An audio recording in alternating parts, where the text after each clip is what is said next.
Lovely viewers, good morning and welcome back to my channel Mithubala Biswas blogs. তারপর বলো কেমন আছো তোমরা? নিশ্চয়ই খুব খুব ভালো আছো আর ভালো থাকবে, সঙ্গে আমিও ভালো আছি।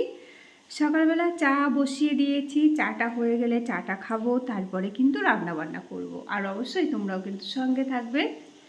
তো আমি চাটা জাস্ট চাপিয়েছি, এখনও চা পাতা এগুলো কিছু দিইনি, তো এগুলো দিই আর সঙ্গে থাকো। এদিকে হলো গ্রিন টি হবে আর এটা হলো দুধ চা হবে। তো বাদবাকি আমি কিছু দিইনি, এখন দেবো সমস্ত কিছু, তো সঙ্গে থাকো। তো এদিকে আমার চাটা হয়ে গেছে আর সেকে নিয়ে 3জন খাবো, সেখানেই আমি নিয়ে যাচ্ছি 2টো দুধ চা আর একটা গ্রিন টি। চা খাওয়ার অনেক সময় পরে তারপর রান্নাঘরে চলে এসেছি। এখানে আমি কচুলতি ভেজেছি, মাছের একটা তরকারি করেছি, আর প্রেশার কুকারে না চিকেন হচ্ছে। আদি খেতে এটা খুব পছন্দ করে। আর সবার খাওয়া হয়ে গেছে। আর এদিকে দেখো আমি খাচ্ছি পেঁপে আর শশা। শশাটা খেতে ভালো লাগছে না, পেঁপেটা না দারুণ মিষ্টি আর অনেকটা বড় একটা পেঁপে। 3 কিলো 100 গ্রামের একটা পেঁপে, পুরো গোল কুমড়োর মতো আর কি। তোমাদের সঙ্গে অনেক সময় পরে দেখা করছি। আর এখন কিন্তু আমার পুরো কাজ হয়নি, অনেক কিছু বাকি রয়েছে। চলে এলাম এই ঘরে, এই ঘর থেকে আমি ঝাড়টা দিই, যেহেতু এই ঘর থেকে আমি ঝাড়ুটা দেব। আর কালকে না বৃষ্টিতে একটা জায়গায় গেছিলাম, তো ছাতা, এই দেখো ছাতা মেলে দিয়েছি। ছাতাটা মেলা ছিল হচ্ছে, ছাতা থাকে মাথার ওপরে, ছাতাতে কি করে কাদা লাগলো আমি বুঝতে পারিনি। তাহলে কি আমার মাথায়ও কাদা পড়েছিল? ব্যাপারটা কিন্তু ভাবার বিষয়। তো যাই হোক, সেই ছাতা মেলে শুকিয়ে গেছে, কিন্তু সেটা কোনো লাভ হয়নি। সেটাকে আবার ভিজে ন্যাকড়াতে আমাকে আবার কাদাটা মুছতে হলো। এখন আমি বুঝে পাচ্ছি না আমার মাথায়ও কি কাদা আছে, সেটা স্নানের সময় বোঝা যাবে। আপাতত কাদা থাকলে থাক, এখন আমি ঘরটা ঝাড় দেবো, বাদবাকি যে কাজগুলো আছে সেগুলো করে নিই, তারপরে মাথায় কি আছে কি না আছে পরে দেখে নেবো, ঠিক আছে? তো সঙ্গে থাকো। তারপর আমি ঘরটা ঝাড় দেওয়া শুরু করে দিয়েছি। আর আমার ভিডিওসগুলো যদি তোমাদের ভালো লেগে থাকে তাহলে প্লিজ লাইক, শেয়ার, কমেন্টস এবং সাবস্ক্রাইব করে আমার পাশে থেকো। যে বন্ধুরা পাশে রয়েছে সেই বন্ধুদেরকে আমার তরফ থেকে অনেক অনেক ধন্যবাদ। আর যে বন্ধু এখনও পর্যন্ত আমাকে সাবস্ক্রাইব করোনি, প্লিজ প্লিজ সাবস্ক্রাইব করে দিও। আর যারা ভিডিওটা দেখছো একটা লাইক করে দিও প্লিজ। ওয়াচ টাইম আমাকে দিচ্ছ, অনেক সময় লাইক কিন্তু করছো না, তাই লাইকটাও করে দিও। এরপরে রয়েছে স্নান, পুজো, তারপরে খাওয়া। অনেক সময় পর তোমাদের সঙ্গে দেখা করছি বন্ধুরা। আর এই মুহূর্তে না প্রচণ্ড মেঘ ডাকছে, বৃষ্টিও হচ্ছে হালকা করে, তবে মেঘটা তার থেকে বেশি ডাকছে। আর হচ্ছে আমি কম্বলটা মুড়ি দিয়ে শুয়েছি, ঘুমোবো না, এভাবেই শুয়ে আছি।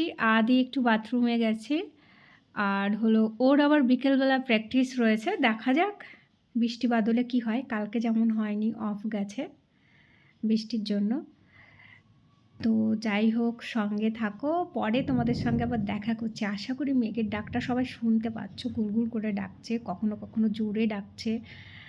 আর এরকম মেঘ জন্য আর বইপত্র পড়তে ইচ্ছা হলো না, তো মনে হচ্ছে কখন একটু কম্বলের নিচে যাই। তো অলরেডি আমি কম্বলের নিচেই চলে এসেছি। তো তোমাদের সঙ্গে আবার পরে দেখা করছি।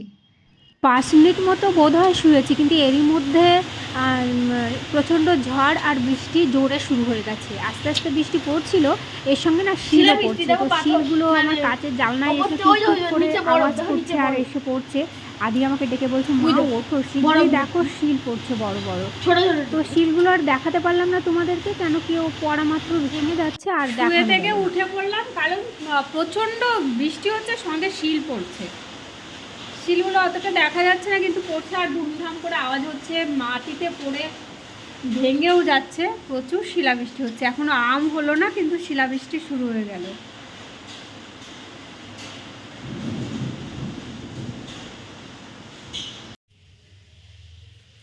গুড ইভিনিং বন্ধুরা, সন্ধ্যাবেলা তোমাদের সঙ্গে দেখা করছি। আর এই যে পেঁয়াজ, এই যে ছুরি, পেঁয়াজটাকে এখন আমি কুচকুচ করে কাটবো আর মুড়ি মাখাবো, সঙ্গে থাকো। অনেক দিন পরে মুড়ি ঘরে এলো। এর আগে আমার মুড়ি কিছুটা ঘরে রয়েছে, সেটা একদম চুপসে নরম হয়ে গেছে, সেটা আর খাওয়ার যোগ্য নয়। কিন্তু ওটাকে খাওয়া যাবে যদি আবার কড়াইতে দিয়ে পেঁয়াজ লঙ্কা তেল দিয়ে ভাজা যায়, তখন আবার কিন্তু খুব টেস্টি হয়। তো সেটা আর করিনি, মুড়ি কিনে এনেছে, সেই মুড়িটাই আমি মাখার জোগাড় যন্ত্র করছি, পেঁয়াজ কুচি লঙ্কা কুচি করে নিচ্ছি। আর আজকে না অনেক দিন পরে ডিমের চপ এনেছে মুড়ি দিয়ে খাবে জন্য, আর এটা কতদিন পরে খাচ্ছে আমারও ঠিক মনে নেই আমি কবে লাস্ট দিয়েছি। তো যাই হোক, এগুলো আমার কাটাকুটি হয়ে গেছে, এখন মেখে নিয়ে দেব। আর চাটাই আমার কাছে ঠিকঠাক আছে, এর থেকে বেশি কিছু খেলে আমার একদমই বেশি হয়ে যায়, রাত্রেটা অফ হয়ে যায়। সন্ধ্যা থেকে তো অনেক কিছুই হলো, চলো একটু যোগা করে নিই, তারপরে হচ্ছে রান্নাঘরে ঢুকবো। তার আগে একটু নিজেকে সময় দিই, আশা করি তোমরাও নিজেকে সময় দেবে ভালো থাকার জন্য। যার যার সংসার তাকে তাকে বুঝতে হয়, কিন্তু নিজেকে ভালো রাখারও তো কিছু কাজ করতে হয়, না হলে কখনোই ভালো থাকা যায় না। পরিশ্রম বেশি হয়ে গেলে কিন্তু হচ্ছে শরীর সাথ দেবে না, সঙ্গে থাকবে না। সেই শরীর যাতে নিজেকে সাথ দেয়, নিজেকে সঙ্গ দেয়, তাই জন্য নিজের একটা সঙ্গীকে আপন করে নিতে হবে। সেটা হচ্ছে যে যেমনভাবে পারো, ব্যায়াম পারো, যোগা পারো, মেডিটেশন পারো, এগুলো কিন্তু করতে হবে। তো সঙ্গে থাকো। আমি ভারী কিছু করব না, এখানে শুধু শ্বাস প্রশ্বাসের ব্যায়ামগুলোই করছি, কেন কি মুড়ি আর চপ খেয়েছি, ওই খাবারগুলো খাওয়ার অন্তত 4 ঘন্টা পরে করা উচিত ব্যায়াম যদি কেউ করতে চায়। যার জন্য আমি শুধু শ্বাস প্রশ্বাসের কাজগুলো করেই ছেড়ে দিচ্ছি, রান্নাঘরে যেতে হবে এই জন্য আর কি। চলো বন্ধুরা, রান্নাঘরে যেটুকু করেছি মোটামুটি ভালোই করেছি, চলে এলাম রান্নাঘরে।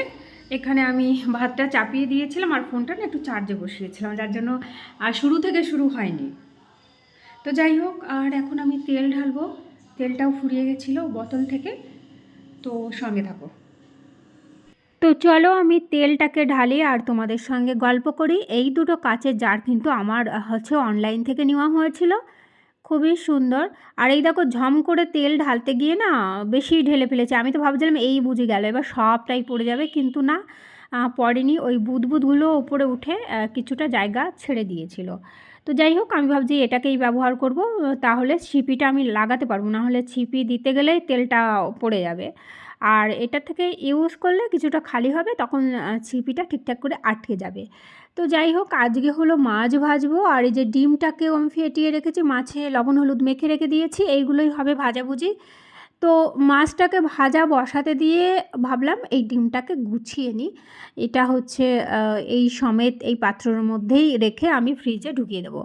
পুরো শীতটা আমার বাইরেই ছিল, এটাতেই ডিমটা রাখি, বাইরে ছিল তখন আর ফ্রিজে দিইনি। ভাজা হয়ে গেছে, এখানে মাছটা ভাজছি, দেখো ওদিকে ভাতটা হচ্ছে, মোটামুটি খুব তাড়াতাড়ি হয়ে যাবে সঙ্গে থেকে। মাছ ভাজার সঙ্গে থাকছে আজকের পেঁয়াজ আর এই ক্যাপসিকাম ভাজা, এটা আমাদের খুবই প্রিয়। তো আজকের ভিডিওটা আমি এখানেই শেষ করব। সবাই খুব ভালো থেকো, সাবধানে থেকো, রাত কাটিয়ে সুন্দর সকাল সবার জীবনে উপহার হয়ে আসুক। আর আমার ভিডিওগুলো ভালো লাগলে প্লিজ সাবস্ক্রাইব করে আমার পাশে থেকো। টাটা।